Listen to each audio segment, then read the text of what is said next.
Thank you, Mr. Speaker. The COVID-19 pandemic exposed so many vulnerabilities in our communities, our economy, and our healthcare system. None of us were prepared for the endless virtual meetings, school closings, and weeks spent in quarantine, nor could we have been ready for the tragic loss of our neighbors and loved ones who were living in long-term care facilities across the nation. Mr. Speaker, I rise today about the grave impact the negligent policies implemented during the COVID-19 pandemic had on the most vulnerable in our communities. Over the past nearly 2 years, we watched our grandparents in nursing homes, our family and friends in group homes, struggling to maintain their health, dignity, and will to go on as they were left without care and attention, and the attention they deserved over long periods of isolation. When I was sworn in to serve in the 117th Congress, one of the first bills I introduced was the Bipartisan Essential Caregivers Act. This bill is a critical step to ensure that residents of long-term care facilities are not left to suffer in isolation during this or any future public health emergency. While shut out from their family and loved ones in isolation, many long-term care residents began suffering from depression, extreme loneliness, and a major decline in mental and physical health. It is the injustice of this century that this is going unaddressed by Congress. Since introducing the Essential Caregivers Act, we have started a coalition of passionate and tenacious fighters across the country. It is the Essential Caregivers movement.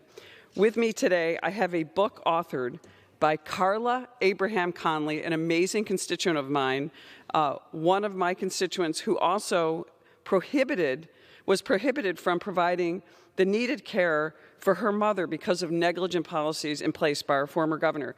This is her great book. It's absolutely beautiful. Protecting Them to Death is the title.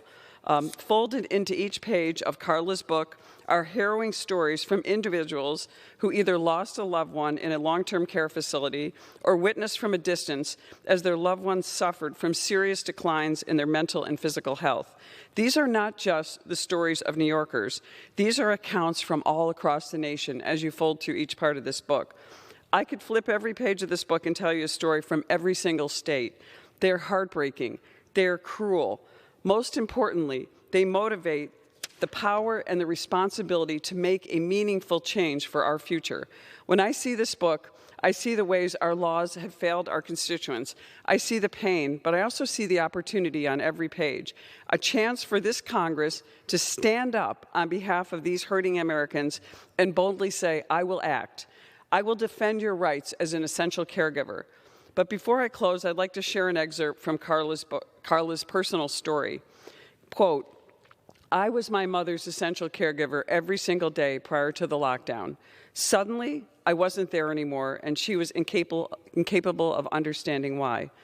Carla continues by saying her mother, quote, was left to die alone in her bed and not from COVID-19.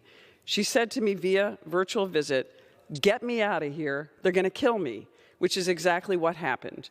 When Carla was shut off from her mother's state of health rapidly declined. Carla's mother developed sepsis, renal failure, high sodium levels, swelling of the brain, and other symptoms that went unnoticed. After Carla fought tooth and nail to admit her mother to the emergency room, her mother passed away a week later. Mr. Speaker, what you have heard is unacceptable by all standards, but is just one of thousands of stories I wanted to share and thank Carla and so many essential caregivers, including our own Voices for Seniors, another advocacy group in New York State, for sharing this dark chapter in their life.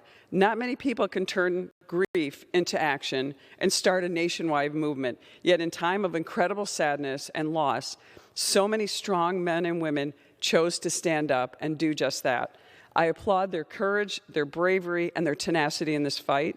I introduce the Essential Caregivers Act for each of them and their loved ones.